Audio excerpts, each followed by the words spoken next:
నమస్తే అన్న అందరికీ నమస్కారం. కువైట్లో కొత్త చట్టం అమల్లోకి వచ్చింది. వివరాల్లోకి వెళితే కువైట్లో భద్రతా కెమెరాలు మరియు నిఘా వ్యవస్థలను నియంత్రించే తన చట్టాన్ని కువైట్ సవరించింది. ఈ చట్టం పరిధిలోకి వచ్చే సంస్థలు సీసీటీవీ రికార్డులను కనీసం 120 రోజుల పాటు భద్రపరచాలని చెప్పి చట్టం నిర్దేశిస్తూ ఉంది. ఈ విషయాన్ని కువైట్ ఆలియంలో అధికారిక గెజిట్లో ప్రచురించిన ఒక కొత్త డిగ్రీ చట్టం వెల్లడించింది.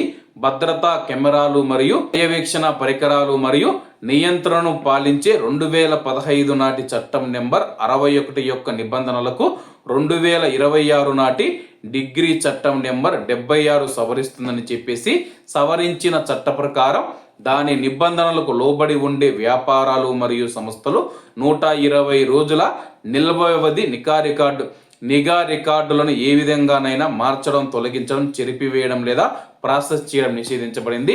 ప్రస్తుతం కువైట్లోని హోటళ్ళు కావచ్చు, కంపెనీలు కావచ్చు, సంస్థలు ఏవైతే ఉన్నాయో మీరు సీసీటీవీ కెమెరా పెడితే కానీ 120 రోజుల పాటు ఆ యొక్క సీసీటీవీకి సంబంధించిన ఫుటేజీ ఏదైతే ఉందో దాన్ని జాగ్రత్తగా భద్రపరచాలని చెప్పేసి, అలాగే మీరు నెలకొకసారి 2 నెలలకొకసారి మీరు మీ యొక్క భద్రతకు సంబంధించిన సీసీటీవీ ఫుటేజీని డిలీట్ చేస్తామంటే ఒప్పుకోమని చెప్పేసి కువైట్ అధికారులు తెలుపుతూ ఉన్నారు.